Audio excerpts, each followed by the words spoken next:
Hello दोस्तों, कैसे हैं आप लोग? अच्छे होंगे।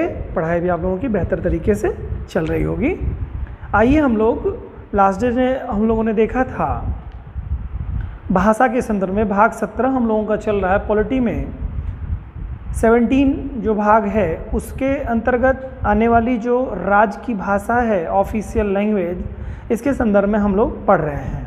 जिसमें से पहले पार्ट में हम लोगों ने देखा कि भाग 17 में आर्टिकल 343 से लेकर के 351 तक यानी 351 तक, 343 से 351 तक संघ की राजभाषा के बारे में बताया गया है कि क्या लैंग्वेज, क्या भाषा होगी आपकी संघ की भाषा के बारे में, यानी कि ऑफिशियल लैंग्वेज के बारे में बताया गया है।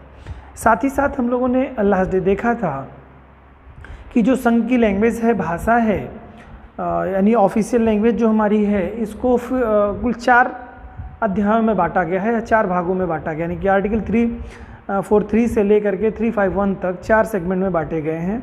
पहला तो जो सेगमेंट था इसमें आप लोगों ने देखा है कि संघ की जो राजभाषा होगी वो आर्टिकल 343 और 344 दो अनुच्छेद इसमें कवर करते हैं।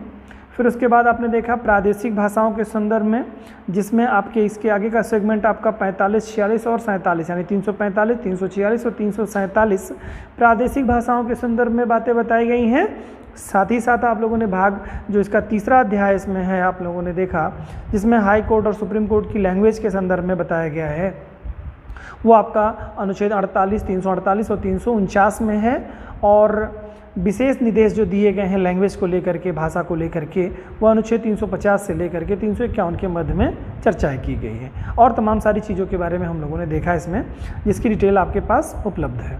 आइए हम लोग देखते हैं इसके अलावा जो लैंग्वेज है वो किस रूप में और क्या क्या इसका इम्पोर्टेंस है, किन किन राज्यों में कैसे कैसे इसका उपयोग होता है, किन किन राज्यों की जो भाषा है वो हिंदी पहली भाषा है। साथ ही साथ बहुत सारी चीज़ें आज हम लोग जानने की कोशिश करेंगे इसमें, और ये भी जानेंगे कि जो हमारे मूल संविधान था उसमें जो 14 भाषाएं थीं, 14 भाषाएं कौन कौन सी थीं, और बाद में जो समय समय पे उस पर सुधार हुए, इसमें कुछ इम्प्लीमेंट्स हुए, वो कौन कौन से इम्प्लीमेंट थे, आज जाकर के 22 भाषाएँ हो चुकी हैं।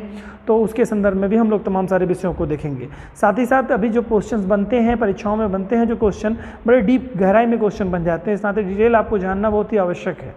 संक्षिप्त रूप में अगर समझेंगे तो संभवतः उससे क्वेश्चन आ जाएँ या नहीं भी आएँ, तो ऐसी स्थिति बनती है। डिटेल आपको रहेगा तो क्वेश्चन कितना भी डीप बनाएंगे तो आप आसानी से सक्षम होंगे सवाल के जवाब देने के लिए। कंपटीशन बढ़ता जा रहा है तो बेहतर ये होगा कि आप जो उसकी डिटेल को अच्छे से समझें, कॉन्सेप्ट को समझें, फिर आपको आसान हो जाएगा कंपटीशन। आइए स्टार्ट करते हैं आज के वीडियो को। जानते हैं कि कौन कौन सी चीज़ें और भी हमें जाननी चाहिए, या कौन कौन से आर्टिकल्स हैं जिनमें भाषा के संदर्भ में हम लोगों के बारे में बताया गया है। तो आज का जो पहला टॉपिक की शुरुआत हम लोगों की होगी वो राजभाषा पर संयुक्त संसदीय समिति के बारे में हम लोग चर्चा करेंगे। तो ये संयुक्त संसदीय समिति जो होती है, इसका जो गठन होता है वो लोकसभा और राज्यसभा दोनों से लेकर के होता है, मतलब दोनों के मेंबर्स इसमें शामिल होते हैं। कुल 30 मेंबर इसमें होते हैं, जिसमें से 20 मेंबर आपके लोकसभा से होंगे और 10 मेंबर आपके राज्यसभा से होंगे। प्रत्येक मेंबर जो इलेक्ट होता है उन मेंबर्स के में आपको अनुपातिक प्रतिनिधित्व प्रणाली के द्वारा उनका निर्वाचन होता है। काफ़ी कुछ इसमें मतलब महत्वपूर्ण चीज़ें आपको जानने मिलेंगी। और जो आपको ये संसदीय जो आप जिसे जेपीसी के नाम से आप जानते हैं, जॉइंट पार्लियामेंट कमेटी जो गठित होती है, संयुक्त संसदीय समिति, तो हिंदी भाषा को लेकर के भी गठित करने का प्रावधान है इसमें, जिसमें मैंने अभी आपको बताया कि 20 मेंबर्स लोकसभा के और 10 मेंबर्स राज्यसभा के होते हैं, और ये कमेटी गठित की जाती है। और इस कमेटी के बारे में आप देखेंगे पहली कमेटी जो इसकी गठित की गई थी वो नवंबर 1957 में गठित की गई थी, और इसने अपनी गोविंद बल्लभ पंत की अध्यक्षता में गठित की गई थी पहली कमेटी। और इसने अपना जो रिपोर्ट दिया, अपनी जो संस्तुति दी, वो 1959 में इसने अपना प्रतिवेदन पेश किया था। और इसके बारे में किस आर्टिकल में देता है, पूछता है कि भाषा को लेकर के किस आर्टिकल में, किस अनुच्छेद में संयुक्त संसदीय समिति गठित करने का प्रावधान किया गया है, या इसमें मेंबर्स की संख्या कितनी होती है, या ये पूछ सकता है इसमें कि कितने मेंबर लोकसभा से, कितने मेंबर राज्यसभा से। तो एक एक पॉइंट बड़ा ही महत्वपूर्ण है बच्चों। आजकल देखिए कंपटीशंस हो रहे हैं, आप किस परीक्षा में पार्टिसिपेट करेंगे ये आप बहुत निर्धारित नहीं कर पाते हैं, तो परीक्षाओं के स्वरूप के हिसाब से उसकी गहराई में क्वेश्चन पूछ लेता है तो हमारी मेहनत बेकार जाती है। तो हमें कोशिश ये करनी होगी कि परीक्षा कुछ भी हो हमारी मेहनत बेकार ना जाए। जो भी टॉपिक हम पढ़ें वो चाहे वो हमको हिंदी के पेपर में देना हो, जो उसमें लैंग्वेज से संदर्भित पूछे, पॉलिटी का क्वेश्चन हो या टीजीटी पीजीटी क्वेश्चन हो, जेआरएफ हो, नेट हो, लगभग ऑलमोस्ट क्वेश्चन हमारे कंप्लीट हों। तो इसको बारीकी से आप समझिएगा। जैसा अभी मैंने बताया कि आपको अनुच्छेद 344 जो हमारा अनुच्छेद है उसमें ही संयुक्त संसदीय समिति गठित करने का प्रावधान है। इसमें मैंने बताया 30 मेंबर आपके लोकसभा के, 20 मेंबर लोकसभा के और 10 मेंबर आपके राज्यसभा से 30 मेंबर्स की संयुक्त संसदीय कमेटी गठित की जा सकती है।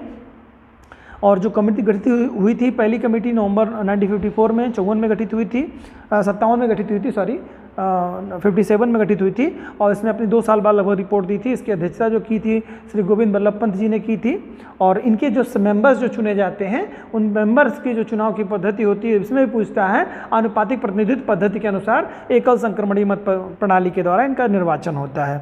तो ये इसकी एक गुड़ बात थी। 344 अनुच्छेद 344 में संयुक्त संसदीय समिति गठित करने के बारे में प्रावधान किया गया है। उम्मीद है समझे होंगे आप लोग। आइए आगे के देखते हैं क्या है। प्रादेशिक भाषाओं के संदर्भ में क्या बातें बताई गई हैं। इसमें है क्या, प्रादेशिक भाषाओं से तात्पर्य राज्यों की राजभाषाओं से है। डेफिनेटली आप लोग जान रहे होंगे, अभी मैंने आपको बताया कि अनुच्छेद 343 से लेकर 351 के मध्य में मैंने बताया था आपको कि 2 अनुच्छेद छोड़ करके, यानी 343 344 को छोड़ने के बाद में प्रादेशिक लैंग्वेज के बारे में आ जाता है आपको, यानी 345 346 347 3 अनुच्छेद ऐसे हैं जो कि प्रादेशिक लैंग्वेज के संदर्भ में बताए गए हैं। मैंने अभी शुरू में आपको बताया और लास्ट वीडियो में भी अगर आप और डिटेल जानना चाहते हैं तो लास्ट वीडियो देख लीजिएगा, आप लोगों को थोड़ा कॉन्सेप्ट और अच्छे से आपका क्लियर हो जाएगा। और ये जो टॉपिक अपने आप में बहुत ही महत्वपूर्ण टॉपिक है, इस नाते इसकी कोई भी एक बिंदु उसके छूटने नहीं चाहिए आपको। तो इसमें क्या है, प्रादेशिक भाषाओं से तात्पर्य जो है जो राज्यों की भाषाएं होती है उसके संदर्भ में है। राज्यों की भाषाओं के बारे में प्रावधान मैंने अभी बताया आपको, अनुच्छेद 345 में उल्लेख किया गया है, बताया गया है। राज्यों को अपनी प्रादेशिक भाषा स्वयं चुनने का अधिकार प्रदान किया गया है। डेफिनेटली आपने देखा बहुत सारे ऐसे जो पूर्वोत्तर भारत के राज्य हैं, जैसा कि मैंने बताया मेघालय था, मणिपुर है आपका, मिजोरम है, ये 3 राज्य हैं जिनकी लैंग्वेज आपकी इंग्लिश है अपवादिक स्थिति में। मैंने बताया लास्ट वीडियो में आपने देख लिया होगा, ठीक है। तो उसी तरह से राज्य उनका प्रावधान किया गया है कि अपनी खुद की भाषा, ये अपनी लैंग्वेज चुन सकते हैं। जैसे उत्तर प्रदेश में हम लोग रहने वाले हैं तो उत्तर प्रदेश की जो पहली भाषा है वो राज्य की भाषा हिंदी है, दूसरी राज्य की भाषा उर्दू को इन्होंने किया है, ठीक है, उर्दू लैंग्वेज है, ठीक है। तो उसी तरह से सबको अपना अधिकार है, स्वयं अधिकार प्रदान किया गया है।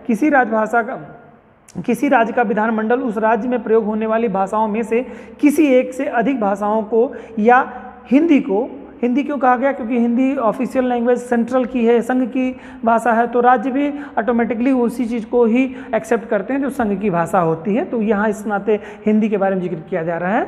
अधिक भाषाओं को या हिंदी को उस राज्य की सभी कार्यों के लिए या किन्हीं विशेष कार्यों के लिए हिंदी को लैंग्वेज को शासकीय प्रयोजनों के लिए प्रयोग में लाई जाने वाली भाषा के रूप में स्वीकार कर सकता है, करने का उसको राइट है। बात समझ रहे हैं? कहने का मतलब इसमें है अनुच्छेद 345 के तहत ये राज्यों को पावर दी गई है कि वे अपनी कोई भी अपनी भाषा को स्वीकार कर सकते हैं और चाहे तो हिंदी को भी स्वीकार कर सकते हैं या कोई और भाषा अगर वो एक्सेप्ट करना चाहते हैं तो वो अपनी भाषा उनको एक्सेप्ट करने का, राज्य की भाषा बनाने का उनको पूरा अधिकार दिया गया। यही बात बताने की कोशिश की जा रही है, ठीक है। परंतु जब तक कि शासकीय प्रयोजनों में के लिए अंग्रेजी का प्रयोग जारी रहेगा, संघ की राजभाषा हिंदी इस समय जो है कि उनकी राज्यों में है। लेकिन जैसे कहने का मतलब ये है ना कि शासकीय प्रयोजनों के लिए देखिए हिंदी का तो प्रावधान है ही, जैसा कि हम लोगों ने देखा था लास्ट वीडियो में। तो उसमें हम लोगों ने देखा था कि जब संविधान हमारा लागू हुआ तो उस समय चूँकि भाषा को लेकर के, ऑफिशियल लैंग्वेज को लेकर के बड़े डिस्प्यूट्स थे, बड़े राज्यों के विरोध थे।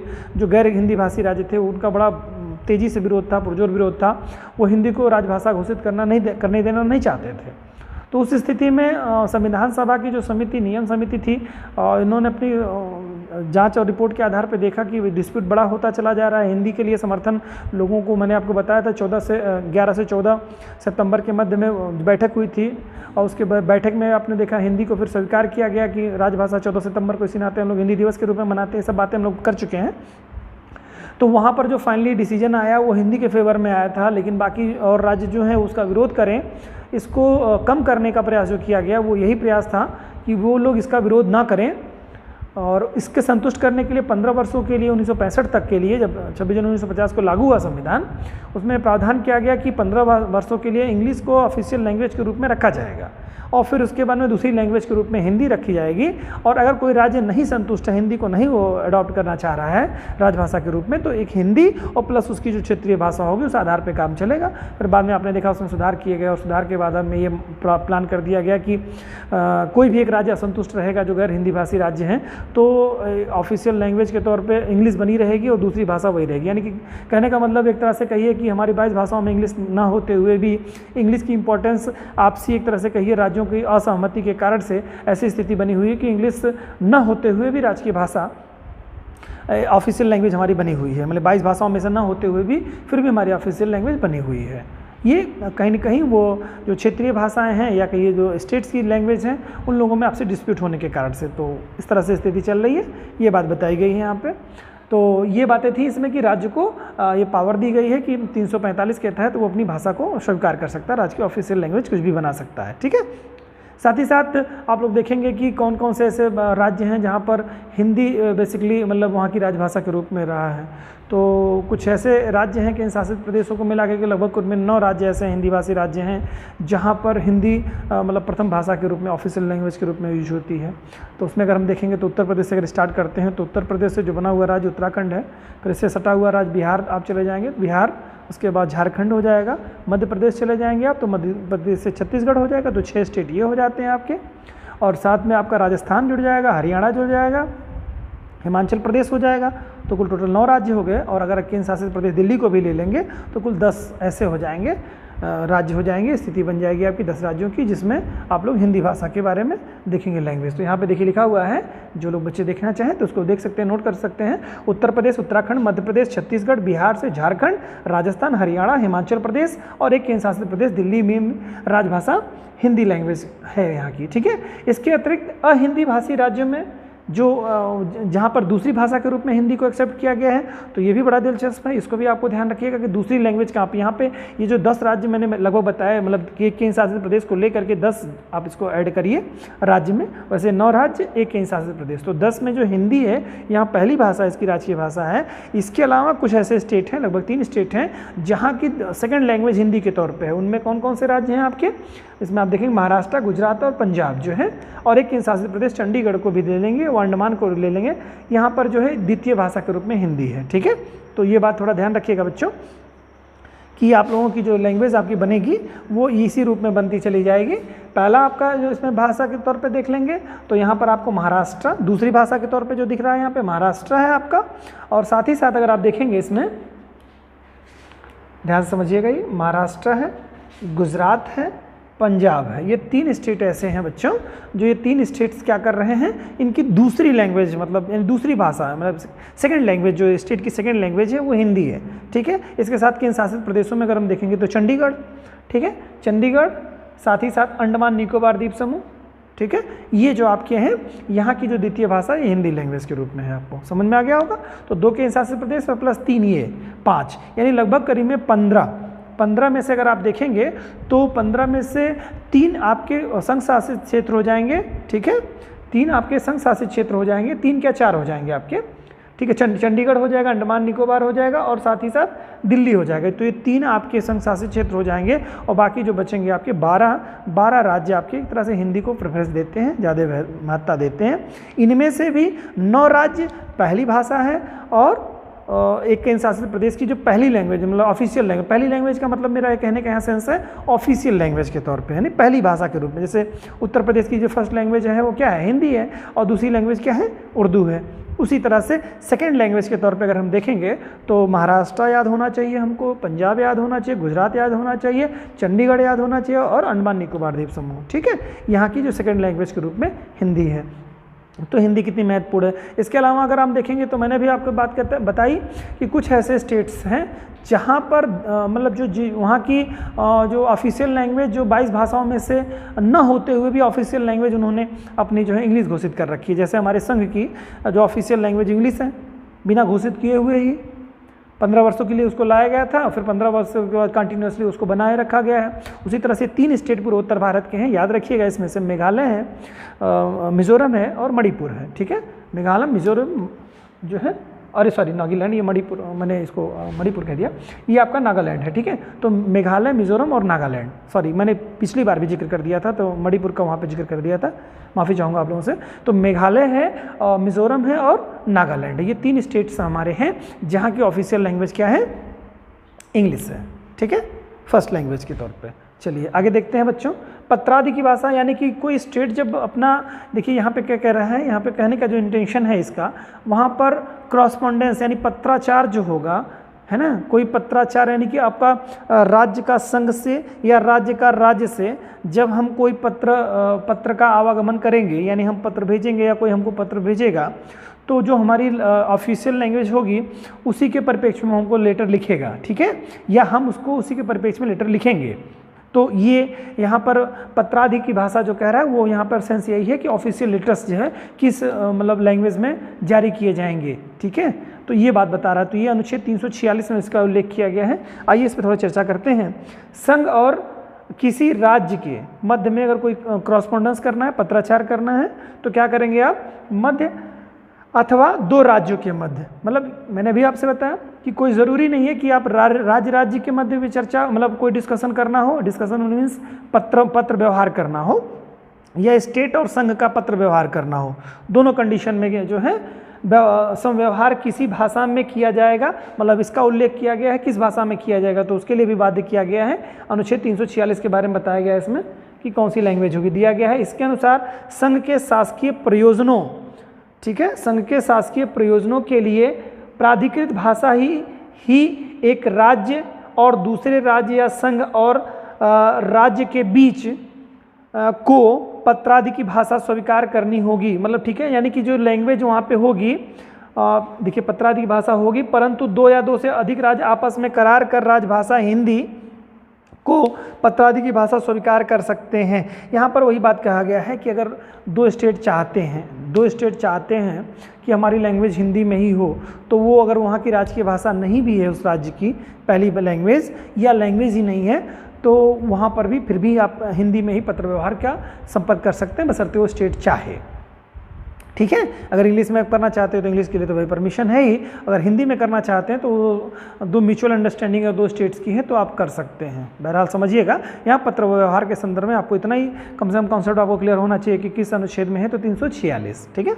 आगे देखते हैं बच्चों, राष्ट्रपति द्वारा राजभाषा के लिए कुछ निर्देश दिए गए हैं, ठीक है, राष्ट्रपति महोदय कुछ निर्देश जारी किए हैं और लैंग्वेज को लेकर के। उसमें क्या है, अनुच्छेद 347 में 347, ये 3 अनुच्छेद लगातार इसके 345, 346 और 347। 345 में क्या था आपका, 44 में क्या था आपका, यहाँ पर आपका था वो जो संयुक्त संसदीय समिति गठित करने के लिए प्रावधान था। 345 में आपका था क्या, प्रादेशिक लैंग्वेज के बारे में बताया गया था। और 346 में जो है, 46 में पत्राधिक की भाषा लैंग्वेज किया गया है, और 347 में जो किया गया है उसमें राष्ट्रपति द्वारा राजभाषा के लिए जो निर्देशित किया गया है उसके संदर्भ में बताया गया। क्या कहा गया है इसमें राष्ट्रपति महोदय द्वारा, आर्टिकल 347 के तहत राष्ट्रपति को राजभाषा के बारे में राज्यों को निर्देश देने की शक्ति दी गई है, ठीक है, यानी राज्यों को स्टेट्स को निर्देशित कर सकते हैं। किसी राज्य की जनसंख्या का पर्याप्त भाग अपने द्वारा बोली जाने वाली किसी भी भाषा को राजभाषा की मान्यता प्रदान करना चाहती है तो वो कर सकती है, ठीक है। ये इस तरह से राष्ट्रपति महोदय को शक्ति दी गई है। तो ये मालूम हो कि राष्ट्रपति द्वारा राजभाषा के लिए क्या निर्देश दिए गए हैं, तो वो निर्देश आपको पता होने चाहिए कि अनुच्छेद 347 के तहत, 347 के तहत ये दिए गए हैं राष्ट्रपति महोदय को, ठीक है। तो उसमें आगे की बात जो बताइए, मान्यता प्रदान करना चाहता है तो वह निर्देश दे सकता है कि उस भाषा को भी उस राज्य से संबंधित या किसी भाग से शासकीय मान्यता दी जाए। मतलब इस तरह से वही बात कहा गया है। कुल मिला के कहानी ये है इसकी कि राष्ट्रपति महोदय ये परमिशन दे सकते हैं कि मतलब उनसे कि वो किसी राज्य की क्या लैंग्वेज हो सकती है, उसके लिए हिंदी को मतलब एक प्रेफरेंस दिया जाए। तो अनुच्छेद 347 में इसका उल्लेख किया गया है, ये बात आपको याद होनी चाहिए।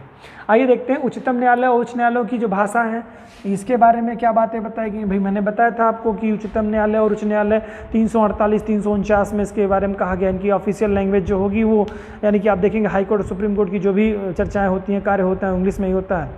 कोई भी लैंग्वेज वहाँ के एडवोकेट जो भी चर्चाएं होंगी, आपने कभी अगर सुना होगा तो देख लेना, आपको मालूम होना चाहिए कि जो भी कार्रवाई होती है तो वहाँ पर इंग्लिश में ही कार्रवाई होती है, ठीक है। वहाँ पर जो भी एडवोकेट चर्चा करते हैं जज महोदय से, या जो भी पत्र व्यवहार या जो भी लिखा पढ़ी की जो चीज़ें होती हैं सब इंग्लिश में होती हैं। कहाँ पर? हाई कोर्ट और सुप्रीम कोर्ट में। इवन आप जिला न्यायालय तक भी देखेंगे, डिस्ट्रिक्ट मजिस्ट्रेट साहब अगर कोई सुनवाई कर रहे होते हैं तो मोस्टली लोग उस पर इंग्लिश में ही चर्चा करते हैं, जो अच्छे वकील होते हैं। तो सारी लैंग्वेज मोस्टली इंग्लिश में ही होती है। तो यहाँ हाई कोर्ट और सुप्रीम कोर्ट की लैंग्वेज के बारे में 348 और 349 में इसके बारे में बताया गया है। आइए देखें क्या बताया गया है। अनुच्छेद 348 के तहत उच्चतम न्यायालय है ना, सुप्रीम कोर्ट एवं उच्च न्यायालय की कार्रवाई तथा संसद एवं राज्य विधान सदनों में विधेयकों, अधिनियमों, बहुत ही महत्वपूर्ण है, यहाँ बारीकी से समझते जाइएगा कि देखिए ये तो उच्चतम न्यायालय और उच्च न्यायालय में तो है ही है, साथ ही साथ और कौन सी कार्रवाई में है? कार्रवाइयों में संसद की कार्रवाई, राज्य विधानमंडल के दोनों सदनों के विधायिका अधिनियमों तथा अध्यादेशों आदि के लिए प्रयोग की जाने वाली भाषा संबंधी प्रावधान किए गए हैं अनुच्छेद 348 में। इसमें क्या कहा गया है? सुप्रीम कोर्ट और हाई कोर्ट के सभी कार्रवाई अंग्रेजी भाषा में होगी। अभी मैंने आपसे बताया कौन सी लैंग्वेज? इंग्लिश लैंग्वेज होगी। तो ये बहुत ध्यान से सुन लीजिएगा कि सुप्रीम कोर्ट और हाई कोर्ट की जो कार्य पद्धति है, क्रिया जो होगी वहाँ पे, या ऑफिशियल लैंग्वेज जो होगी वो इंग्लिश लैंग्वेज होगी आपकी, ठीक है। दूसरी बात क्या है? संसद एवं राज्य विधानमंडलों में प्रस्तुत विधेयकों या प्रस्तावित संशोधनों की जो लैंग्वेज होगी उसके लिए भी यही प्रावधान किया गया है। इनके द्वारा पारित सभी अधिनियमों में भी यही लैंग्वेज का उपयोग किया जाएगा, ठीक है। और साथ ही साथ राष्ट्रपति एवं राज्यपाल द्वारा जारी सभी आदेशों में भी इसी लैंग्वेज का प्रयोग किया जाएगा। संसद एवं राज्य विधानमंडल द्वारा बनाई गई विधियों के अधीन निर्मित सभी नियमों और विनियमों और उपविधियों को प्राधिकृत पाठ अंग्रेजी में होंगे। यानी कि ये सब कुछ आपका जो कह रहा है, ये सारी कार्रवाइयाँ किस में होंगी? आपकी इंग्लिश में होंगी। यहाँ पर एक स्पष्ट रूप से उल्लेख कर दिया गया है, तो आपको मालूम होना चाहिए, ठीक है। वैसे अगर आप देखेंगे, अभी आगे चल के हम लोग चर्चा करने वाले हैं इसमें कि राष्ट्रपति या सदन के बारे में बात करें, अगर लोकसभा है या राज्यसभा में बात करें तो ऑफिशियल लैंग्वेज जो हमारी है उसमें अगर कोई व्यक्ति अपनी अभिव्यक्त नहीं कर सकता, अपनी बात को नहीं कह पा रहा, स्पष्ट रूप से नहीं कहने की उसकी सक्षमता है, तो उस स्थिति में उसको उसकी जो मदर टंग है उसमें बोलने का उसको मतलब पूर्ण रूप से अभिव्यक्त नहीं कर पा रहा है तो उसको उसकी मदर टंग में बोलने की परमिशन दे सकते हैं लोकसभा अध्यक्ष, या राज्यसभा में है तो राज्यसभा के सभापति महोदय ऐसा कर सकते हैं, या सदनों के कोई राज्य विधानमंडल है तो वहाँ के सदन के जो भी मतलब एक तरह स्पीकर जो होंगे वो परमिशन दे सकते हैं, ठीक है, उनको उतनी लैंग्वेज में बोलने का कहने के लिए, ठीक है।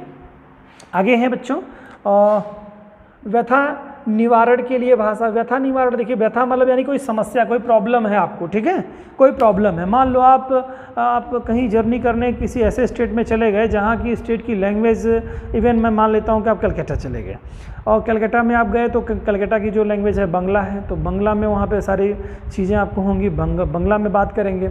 लेकिन आप सक्षम स्थिति में नहीं हैं कि आप बंगला आप नहीं बोल सकते अपने, या उन्होंने कहा कि एप्लीकेशन लिखो तो आपने एप्लीकेशन लिखी तो आपने क्या है अपनी लैंग्वेज में लिख दिया। मान लो पंजाबी है तो आपने पंजाबी में लिखना शुरू कर दिया, या किसी और लैंग्वेज में के रहने वाले हैं तो लिखना शुरू कर दिया, तो वो ऐसा नहीं कह सकते कि नहीं भाई आप अपनी लैंग्वेज में नहीं बंगला में लिखो तभी हम एप्लीकेशन लेंगे। तो मतलब ये एक व्यथा निवारण के लिए भी परमिशन दी जा सकती है कि आप उस राज्य की कुछ भी भाषा हो वहाँ पर अपनी समस्या कहने के लिए आपको आपके लैंग्वेज में कहने का परमिशन दिया जाएगा, अपनी बात को लिखने का परमिशन दे दिया जाएगा, ठीक है। और ट्रांसलेटर उसको ट्रांसलेट करके उनको आसानी से उपलब्ध करा देगा। समझ में रहे बात को? तो ये बात ध्यान रखिएगा। व्यथा निवारण के लिए अनुच्छेद 350 में उल्लेख किया गया है, इसका एक महत्वपूर्ण अधिकार प्रदान करता है इसे प्रत्येक व्यक्ति, ठीक है, प्रत्येक व्यक्ति नागरिक अनागरिक यानी कि कोई भारतीय हो या भारतीय गैर भारतीय हो, दोनों के लिए कंडीशन कहा गया है। अब सवाल यहाँ पर देखिए, भारतीय गैर भारतीय हो या स्टेट दूसरे स्टेट का हो, मैंने दोनों बातें यहाँ पे मेंशन आप करेंगे, तो नागरिक हो या अनागरिक हो दोनों को राइट मिला हुआ है। अपनी व्यथा निवारण के लिए संघ या राज्य के किसी अधिकारी या प्राधिकारी को संघ या राज्य के में प्रयोग होने वाली किसी भाषा में आवेदन दे सकता है, ठीक है। और अतः किसी आवेदन को केवल इस आधार पर अस्वीकार नहीं किया जा सकता है कि वह राजभाषा में नहीं है, यानी राजभाषा यानी कि हिंदी और इंग्लिश में और कह रहे हैं वो, या उस राज्य की जो राज्यभाषा है, ध्यान रखिएगा उस राज्य की राज्यभाषा है। जैसे मान लो नागालैंड में भी आपने देखा, मिजोरम में देखा, मेघालय में देखा, वहाँ की ऑफिशियल लैंग्वेज इंग्लिश कर दिया गया है, आपको इंग्लिश नहीं आती है तब आप क्या करेंगे, तो वहाँ पर वो सेंस में है किसी भी राज्य की जो ऑफिशियल लैंग्वेज हो कोई ज़रूरी नहीं आप उसमें करें, परमिशन आपको दिया गया है अनुच्छेद 350 में। ठीक है, समझ गए होंगे बात को।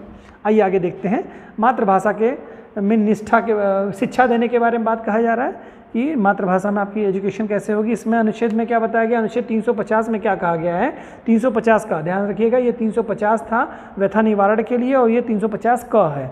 ओके, तो 350 क, ठीक है, 350 के तहत भाषाई अल्पसंख्यक वर्गों के बारे में विशेष प्रावधान किया गया है। ठीक है, भाषाई आधार पर हमारे यहाँ जानते हैं जो अल्पसंख्यक भाई घोषित किए गए हैं उसमें क्या है, दो बातें, एक तो हमारे यहाँ धार्मिक और भाषाई दोनों आधारों पर अल्पसंख्यक घोषित किए गए हैं। ऐसे एग्जाम में क्वेश्चन पूछा हुआ है, अभी हाल ही में कुछ परीक्षाएं हुई हैं उसमें क्वेश्चन पूछा था कि हमारे यहाँ जो लैंग्वेज है किस आधार पर है, तो बहुत सारे बच्चों ने जवाब ऐसे दिए कि भाषाई आधार पर है, तो भाषाई आधार पर, लेकिन धार्मिक आधार भी उसमें है, धार्मिक और भाषाई आधार पे हम लोगों के यहाँ लैंग्वेज निर्धारित की गई है। ठीक है, तो उसमें अल्पसंख्यक घोषित की गई है भाषा, तो उसमें क्या करा, भाषाई अल्पसंख्यक वर्गों के बारे में विशेष प्रावधान किया गया है 350 का में।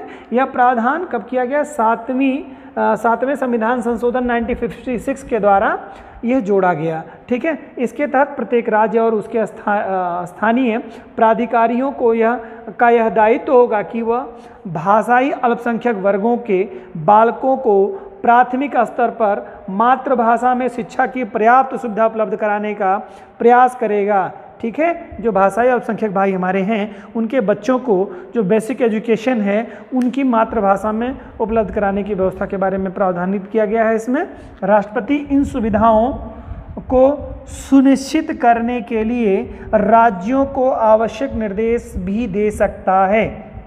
ठीक है, यानी कि अगर ऐसा लगता है राष्ट्रपति महोदय को कि ऐसा नहीं हो पा रहा है, मातृभाषा में सुविधा की समुचित व्यवस्था नहीं हो पा रही है, तो राष्ट्रपति महोदय इसमें आदेश जारी भी कर सकते हैं कि उनको जो भाषाई अल्पसंख्यक भाई हमारे बच्चे हैं उनको मातृभाषा में उनकी लैंग्वेज में उनको एजुकेशन, बेसिक एजुकेशन दी जाए।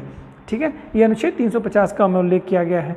आगे बच्चों 350 ख में क्या बात कही गई है, उसमें कहा गया है भाषाई अल्पसंख्यक आयुक्त की नियुक्ति के बारे में बताया गया है। इसमें राष्ट्रपति महोदय को पावर दी गई है। क्या पावर दी गई है, संविधान के अनुच्छेद 350 ख के तहत भाषाई अल्पसंख्यक वर्गों के लिए राष्ट्रपति द्वारा एक आयुक्त नियुक्त करने का प्रावधान किया गया है।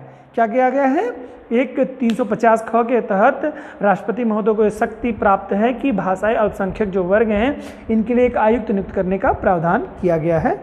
ओके, इसके अलावा बच्चों क्या है, हिंदी भाषा के विकास के लिए, ठीक है, हिंदी भाषा के विकास के लिए बहुत ही महत्वपूर्ण है, ये क्वेश्चन एग्जाम में बार बार पूछता है बच्चों, ये थोड़ा ध्यान रखिएगा, मैं इसको डिटेल आपको बता दे रहा हूँ।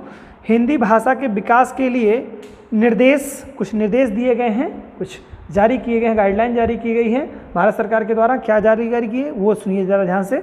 संविधान के अनुच्छेद 351 ठीक है के तहत संघ को हिंदी भाषा के विकास और प्रसार के लिए, एक तरह से कहिए प्रचार और प्रसार के लिए, ठीक है, निर्देश दिए गए हैं। इस अनुच्छेद के अनुसार संघ सरकार का यह कर्तव्य है कि वह हिंदी भाषा के विकास और प्रसार के लिए समुचित प्रयास करे, यानी कि इसको प्रमोट करे, हैं। जो भारत सरकार है वो क्या करे, संघ सरकार क्या करे, का ये कर्तव्य है उसका बनता है संघ सरकार का कि वह ऑफिशियल जो लैंग्वेज है उसका विकास करे, ठीक है, और उसका प्रसार भी करने का भरसक प्रयास करे, ठीक है। अब ये देखिए विकास और प्रसार करने का जो इंटेंशन है वो आप देख रहे हैं कि सभी राज्यों में ये भाषा है नहीं ऑफिशियल लैंग्वेज के तौर पे, तो वो ये हिंदी को और प्रचारित प्रसारित करने की बात कही जा रही है। अनुच्छेद 351 में ये राज्य का कर्तव्य होगा, यानी कि जो भी संघ का कर्तव्य होगा, ये राष्ट्रपति महोदय के द्वारा, मतलब ये संविधान के द्वारा निर्देशित किया गया है अनुच्छेद 351 में, ठीक है। प्रचार करेगा ताकि भारत में राजभाषा हिंदी को ऐसे स्वरूप का विकास हो सके, क्या कारण क्या है, ऐसे हिंदी भाषा का ऐसे स्वरूप का निर्माण हो सके जो समूचे देश में प्रयुक्त हो सके, ठीक है। यानी कि ऐसा प्रयास क्यों किया जा रहा है, मैंने भी आपको जिक्र किया कि जिससे कि आगे चल करके जो ये भाषाई आधार पर राज्यों का मतलब ऑफिशियल लैंग्वेज में सबके अलग अलग हैं, ये जब प्रचार प्रसार होगा तो इसमें ऐसा कुछ प्रयास होगा कि मतलब हिंदी एक दिन ऐसा आएगा कि पूरी राजभाषा हर राज्य अपने आप में अडॉप्ट कर लेगा संभवतः, हिंदी को, इसी नाते इसको अनुच्छेद 351 में स्थान दिया गया कि इसको प्रचार और प्रसार मतलब विकास का कर्तव्य जो है राज्य सरकार का संघ सरकार का कर्तव्य होगा ये कि इसके प्रचार प्रसार पे पूरा ध्यान दे। ठीक है, और साथ ही साथ क्या है, जो भारत की सामाजिक संस्कृति की अभिव्यक्ति का माध्यम बन सके, है ना। देखिए अगर ऐसा है, अगर लैंग्वेज का विकास ठीक होगा तो भारत की अभिव्यक्ति तो बेहतर तरीके से व्यक्त कर पाएगा। जैसे आपको अपने लैंग्वेज में अगर कुछ कहने का अवसर मिले तो आप बड़ी सहजता से उस चीज़ को एक्सप्लेन कर पाते हैं। जैसे अगर मान लो मेरी लैंग्वेज हिंदी है और मुझे कहीं अभिव्यक्त करने के लिए मुझसे कह दिया गया कि आप इंग्लिश में अभिव्यक्त करिए, मान लिया मुझे इंग्लिश नहीं आती, तो मैं अपने आप को अभिव्यक्त कर पाऊंगा क्या? डेफिनेटली नहीं कर पाऊंगा।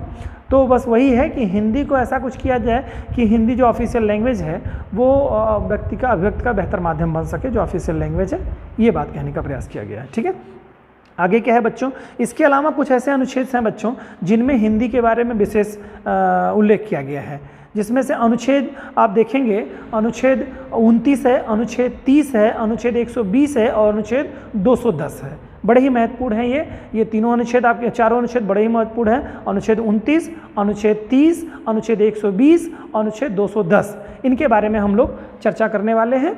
इसके बारे में देखते हैं कि क्या क्या अनुच्छेद किन की बातों में उल्लेख किया गया है।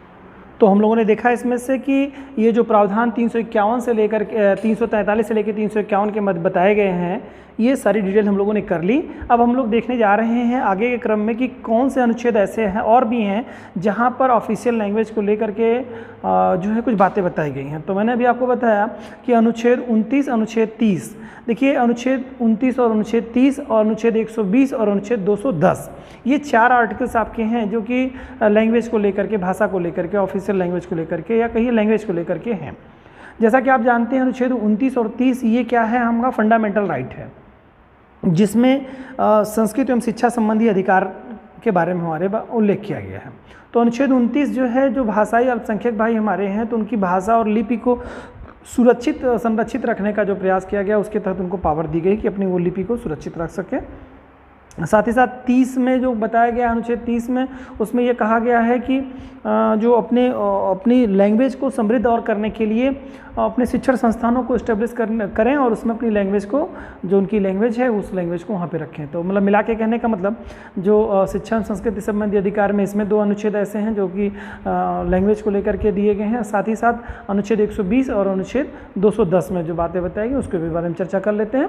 अनुच्छेद 210 में जो 120 में जो कहा गया है बच्चों, वो अनुच्छेद 120 मोस्टली ये इसी को लेकर के है आपका जो संघ हमारा है, संघ की जो लैंग्वेज हमारी है वो संघ की लैंग्वेज का मतलब मेरा संसद के संदर्भ में है कि पार्लियामेंट की जो लैंग्वेज आपकी है, संसद की जो लैंग्वेज है, यानी लोकसभा और राज्यसभा में अगर कोई कार्रवाई चल रही है, हो रहा है, तो वहाँ की जो लैंग्वेज होगी वो ऑफिशियल लैंग्वेज आपकी हिंदी और इंग्लिश के माध्यम से करेंगे। ठीक है, और साथ ही साथ इसमें यह भी प्रावधान बंधित किया गया है, अनुच्छेद 120 में यह भी बंद किया गया है कि अगर कोई सांसद महोदय हैं, चाहे वो लोकसभा के सांसद हों चाहे राज्यसभा के, अगर लोकसभा के हैं तो लोकसभा के स्पीकर महोदय, और अगर राज्यसभा के सांसद महोदय हैं तो राज्यसभा के सभापति महोदय यानी उपराष्ट्रपति महोदय, जो उसका सभा का प्रतिनिधित्व कर रहे होंगे, उन लोगों को यह शक्ति दी गई है कि ऑफिशियल लैंग्वेज में तो होना है उसमें से कार्यवाही, लेकिन अगर कोई सांसद अब अपने आप को अभिव्यक्त करने में अक्षम स्थिति में है, ऑफिशियल लैंग्वेज में अभिव्यक्त करने में अक्षम है, तो उसको उसकी लैंग्वेज में अभिव्यक्त करने के लिए, कहने के लिए उनको परमिशन देने की शक्ति दी गई है। समझ गए होंगे बात को। साथ ही साथ अब मैं बात कर लूँ अनुच्छेद 210 के बारे में कि वहाँ पर क्या है, राज्यों के विधानमंडल के बारे में पावर दी गई है कि अगर विधानसभा और विधान परिषद दोनों वाला सदन है या कोई भी सदन है, चाहे विधानसभा का सदन हो या विधान परिषद का, तो उसके जो स्पीकर जो होंगे वहाँ के उस सदन के, उनको ये पावर है कि जो सदन की कार्यवाही है वो ऑफिशियल लैंग्वेज में ही चलाएं, यानी हिंदी और इंग्लिश में से ही कोई एक चलाएं, और अगर नहीं है तो और वो व्यक्ति जो वहाँ का जो दूसरा विधायक है यानी एमएलए महोदय हैं, वो अपने आप को व्यक्त करने में अक्षम बन रहे हैं ऑफिशियल लैंग्वेज में, तो उनकी लैंग्वेज में आप कुछ कहलवा सकते हैं, मतलब वो अपनी बात को कहने की परमिशन दी जा सकती है उनकी लैंग्वेज में। उम्मीद है इतनी बात समझ में आई होगी। आइए बात कर लेते हैं हम लोग, जो सबसे महत्वपूर्ण बात है कि भाषाएँ हमारी कितनी भाषाएँ हैं, और जो हमारा मूल संविधान था उसमें कितने लैंग्वेज के बारे में मतलब कितनी भाषाएं थीं, और समय के साथ कितनी भाषाएं और जुड़ती चली गई। देखिए जब हमारा मूल संविधान था उसमें कुल 14 भाषाएं थी, 14 भाषाएं थी। समय के साथ कुछ सुधार हुए, संशोधन हुए, जैसे 21वां संविधान संशोधन हुआ 1967 में, फिर 71वां संविधान संशोधन हुआ फिर उसके बाद 92वां संविधान संशोधन हुआ, 71वां संविधान संशोधन जो आपका 1992 में हुआ, और अब जो 92वां संविधान संशोधन हुआ 2003 में हुआ। तो इन संशोधनों के माध्यम से फिर आपकी लैंग्वेज जुड़ती चली गई इसमें, और आज की डेट में बनकर की भाषा हमारी कुल 22 भाषाएं हो गई। तो इसके बारे में चर्चा कर लेते हैं। ये आपको याद होना चाहिए कि ये 14 लैंग्वेज कौन कौन सी हैं और कौन कौन सा संविधान संशोधन हुआ। जैसे मैंने अभी बताया 21वां संविधान संशोधन 1967 में हुआ, और 71वां संविधान संशोधन 1992 में हुआ, और फिर इसके बाद में आपका 92वां संविधान संशोधन 2003 में हुआ। ठीक है, तो ये 3 संविधान संशोधन के माध्यम से लैंग्वेज जोड़ी गई, ये ध्यान रहे। और जो आपका 21वां संविधान संशोधन हुआ उसमें कौन सी लैंग्वेज को जोड़ा गया, तो एक भाषा केवल जोड़ी गई थी उस समय, इस बात को ध्यान रखिएगा, जो कि सिंधी भाषा थी। ठीक है, सिंधी लैंग्वेज को केवल जोड़ा गया। इसके साथ में आप देखेंगे तो समय के साथ और भी भाषाएं बढ़ती चली गई और उनको भी मेंशन किया गया। 71वें संविधान संशोधन के तहत नेपाली, कोंकणी और मणिपुरी को भी इसमें जोड़ दिया गया। ठीक है, तो ये भाषा आपकी 14, 4, 18 भाषा हो गई। ठीक है, और 3 लैंग्वेज जोड़ी गई थी, आप ध्यान रखिएगा। तो क्रम ऐसे है, 21वें संविधान संशोधन में 1 लैंग्वेज जोड़ी गई थी, और 21वें संविधान संशोधन में 1 लैंग्वेज जोड़ी गई थी जिसका नाम सिंधी था। ठीक है, कब हुआ था? 1967 में हुआ था, याद रहे आपको। दूसरा जो संविधान संशोधन हुआ था भाषा को लेकर के, मैं दूसरा संविधान संशोधन भाषा को लेकर के जो था वो 71 में हुआ, 71वां संविधान संशोधन था जो 92 में हुआ था। उसमें 3 लैंग्वेज को जो है राजकीय भाषा के रूप में स्वीकार किया गया। उसमें से राजकीय भाषा नेपाली, कोंकणी और मणिपुरी था। नेपाली एकदम करीब ऊपर के हिस्से में है, नेपाली, कोंकणी, मणिपुरी। तो नेपाली नीचे आएंगे कोंकण रेलवे, नेपाली, कोंकणी, मणिपुरी। अगर मैप में अगर आप देखते हैं, मैप को देखते हैं भारत के, तो एक यहाँ और एक यहाँ पे, ऐसे आपको स्थिति में आएगा। तो 3 आपको ये याद होना चाहिए। फिर इसके बाद में आप देखेंगे 92वां संविधान संशोधन 2003 में जो किया गया उसमें आपने 4 लैंग्वेज इसमें ऐड की गई, तो वो आपको याद होना चाहिए। बोडो, डोगरी, मैथिली और संथाली, ये 4 भाषाएँ जो है जोड़ी गई। बोडो, डोगरी, मैथिली और संथाली। बोडो, डोगरी, मैथिली और संथाली ये जोड़ी गई। तो कुल मिला के ये 8 लैंग्वेज ये हो गई। 14 लैंग्वेज के बारे में मैं पढ़ दे रहा हूँ, आप सुन लीजिए, याद कर लीजिएगा, क्योंकि एग्जाम में क्वेश्चन पूछता है कि मूल संविधान में कौन कौन सी लैंग्वेज थी, तो 14 में से आपको याद होना चाहिए। कम से कम ये 8 तो आपको याद ही होने चाहिए, कम से कम एटलीस्ट। संविधान संशोधन भी पूछता है, कब हुआ वो पूछता है। ठीक है, या बाद में मूल संविधान में थी कि नहीं थी, ऐसे क्वेश्चन पूछता है, तो आपको याद होना बहुत ही मस्ट है। तो उसको भी पढ़ लेते हैं, फिर एक बार इसको रिविजन कर लेते हैं हम लोग। असमिया है, बंगला है, गुजराती है, हिंदी है, कन्नड़ है, कश्मीरी है, मराठी है, मलयालम है, उड़िया है, पंजाबी है, संस्कृत है, तमिल है, तेलुगु है और उर्दू। ये 14 लैंग्वेज हमारी हैं जो कि मूल संविधान में हमारे पास उल्लेख था। फिर मूल संविधान 15वीं जो लैंग्वेज हमारी बनी वो 21वें संविधान संशोधन 1967 में बनी, सिंधी बनी। ठीक, फिर उसके बाद में हम लोगों ने 71वां संविधान संशोधन करा। 71वां संविधान संशोधन 1992 में हुआ। इसमें 3 लैंग्वेज जोड़ी गई, मैंने बताया आपको, कश्मीरी है, कोंकणी है और मणिपुरी है। ठीक है, ठीक है, सॉरी, नेपाली है, कोंकणी है और मणिपुरी है। नेपाली, कोंकणी और मणिपुरी, मैंने अभी मैप पे बताया था आपको, नेपाली, कोंकणी और मणिपुरी। ठीक है, ये हो गया। इसके अलावा फिर हम लोगों का जो लास्ट संविधान संशोधन रिसेंटली हुआ 2003 में, वो 92वां संविधान संशोधन हुआ, जिसके तहत हम लोगों ने 4 लैंग्वेज को एडॉप्ट किया, और जिसमें था बोडो, डोगरी, मैथिली और संथाली, ये 4 भाषाएँ थीं। तो इस तरह से आज हम लोगों ने देखा ऑफिशियल लैंग्वेज क्या होती है, कौन कौन सी ऑफिशियल लैंग्वेज के लिए क्या क्या प्रावधान संविधान में किए गए हैं, और किस रूप में सारी चीज़ें होती रहती हैं, यानी कि संघ की कौन सी भाषा होती है के लिए कौन से आर्टिकल में दिया गया, प्रादेशिक भाषा के लिए कौन से आर्टिकल में उल्लेख किया गया है, हाई कोर्ट, सुप्रीम कोर्ट की जो ऑफिशियल लैंग्वेज होती है उसमें किस में प्रावधान किया गया है, संघ की जो विधानमंडल है उसकी लैंग्वेज के बारे में अनुच्छेद 120 में हम लोगों ने देखा, और जो आपकी विधानसभाएं जो हमारी हैं, राज्यों की विधानमंडल हैं, उनके लिए अनुच्छेद 210 में प्रावधान किया, उसके बारे में देखा, और उसके बाद में जो विशेष निर्देश दिए गए हैं उनके बारे में देखा, और संभवतः लैंग्वेज के बारे में भी सारी चीज़ें हम लोगों ने समझी कि 14 हमारी मूल भाषाएं थी जो संविधान लागू हुआ था, उसके बाद में फिर 8 भाषाएं बाद में हमारी जोड़ी गई, 3 संविधान संशोधन किए गए, 21वां, 71वां और 92वां, ये सारी चीज़ें हम लोगों ने जानी। उम्मीद है कि इससे सारे क्वेश्चन इसी से आपको आ जाएंगे और एक अच्छी समझ आपके अंदर विकसित हुई होगी कि आप मेंस को अच्छी तरीके से लिख भी पाएंगे, और प्री में भी आपके सारे लगभग तथ्य इसमें कवर हो चुके हैं, कुछ भी इससे इतर नहीं आने वाला है, सब कुछ जो भी आएगा आपका इसी से रिलेटेड आएगा और इसी के मध्य में ही आएगा। उम्मीद है ये आपके लिए बहुत उपयोगी सिद्ध होगा। आप लोगों ने शिद्दत के साथ सुना, इसके लिए बहुत बहुत धन्यवाद।